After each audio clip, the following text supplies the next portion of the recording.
you maybe tell us a little bit more about some of those connections of the people in East Donegal and what that musical network was like? I think I have Tommy to thank for that. When I think back on it, I'd been asked to do a piece for Sunday Miscellany, which is an RTE programme, and I had thought of doing it on Danny Meehan's account of when he and Tommy met John Doherty up in the Glen of Glenties in the Glen Tavern. And it was a great story, and I sort of, on a wider level, I sort of saw it as John Doherty, the Prince of Donegal fiddle playing, meeting the new generation, person from the next generation. So I sent a copy of this to Tommy, and I think the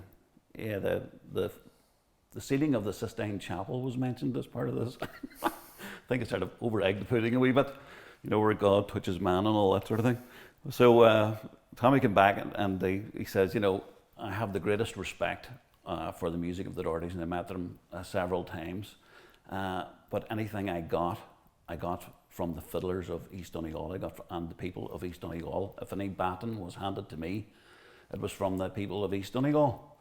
And that sort of, I totally accepted what he was saying. And actually, when you read the book, O Am Go Ham, and other stuff that he's written, it's all of a piece. That's his constant view. I hadn't really thought of the session and the people and the fiddlers of the area in that way. I hadn't really thought about them as being that they would have inspired or somebody like Tommy Peoples, because so I kind of saw them in a new light, and at the same time, at the Irish Traditional Music Archive had digitised my mother's 319 of her cassette tapes, because it didn't matter where she went, she always had it started off a yellow tape recorder and would just press record if anybody was playing. So that was digitised, but there was no idea what was on it apart from what was written on the tape. So as part of a master's I was doing with the Open University in music, I decided I would look at that collection. So I went through it and picked out some recordings of solo fiddle playing that were marked on the... So I kind of went through and I kind of went back to those days of the session and back to those fiddlers that would have been around when Tommy was growing up as well. You had people like Paddy Douglas, who's from outside St Johnson. There was 3 generations of fiddle players there. Paddy's father, Joe, who had finished playing but was still singing when I was growing up. You had Paddy himself, and you had John, who's a great fiddle player.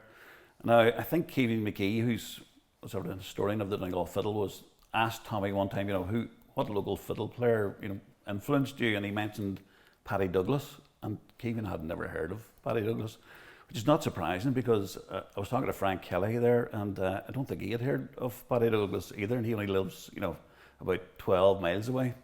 Paddy didn't go out very much, and but he came up to the sessions in Rafo, and my mother had recorded him a few times, and he was a really nice player, sort of a house dance style, very kind of a plain but very rhythmic, a lot of single bowing and all that sort of thing.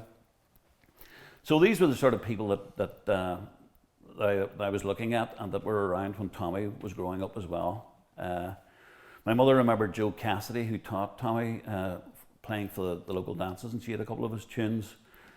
She herself had taken lessons from Bob Peoples, who Tommy grew up with, and Bob gave Tommy some tunes. George Peoples was still playing and singing and doing great guns. Jimmy Houston and Charlie Patton and Frank Kelly. Those were the people that were still around and that Tommy had grown up with. Most of those people could read.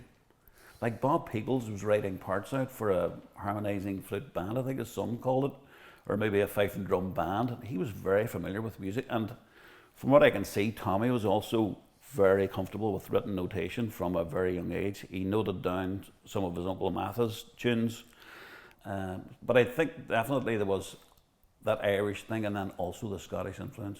In the Strathspeys, Highlands, and even in the reels was to the fore as well.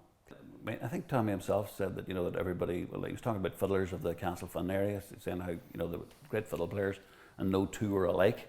And I think he actually said that about Donegal generally as well. Every fiddler is an individual at the end of the day. So maybe what you're looking at is maybe some shared characteristics which you'll find in Donegal that you might not find to the same extent elsewhere. And thinking about Tommy's own playing, I sort of was thinking that house dance style, as I call it, that Paddy Douglas had, which was very straight, sort of bowed ornamentation, not a lot of a fingered ornamentation, a Scottish influence here and there in the repertoire, and then also in the approach to the tunes. And that was typical also of people like George Peoples and others in the area. And Tommy then went, after being exposed to his fiddlers in his own family and also the local fiddlers in the area, relatives and friends and that, he then started going. He was still a young fellow, was in the sort of late 50s, early 60s. He went to the session in the Literary Institute in Letterkenny. And there he met Frank Kelly, Charlie Patton, completely different approach to fiddle playing, influenced by Hughie Gillespie probably, and to a degree the great 78, good players of the 78 era in the States, who were, the Sligo guys, Michael Coleman and James Morris and that sort of thing.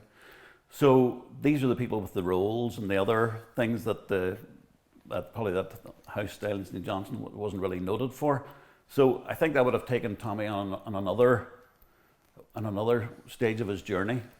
And from what I've heard, that recording made when he was 13 is very much St. Johnson, I would say. And then later hearing him in around 1969 from Cable Street, which is the only thing I've really heard from that early years in Dublin. I would have said he had moved on further down the road to being Tommy Peoples, but I think that Dublin experience and the Clare experience and meeting what was a golden generation of players, everybody from Matt Mulhouse to Mary Berrigan to Sean Keane. I mean, that was a forcing ground and that's what really put him into the stratosphere.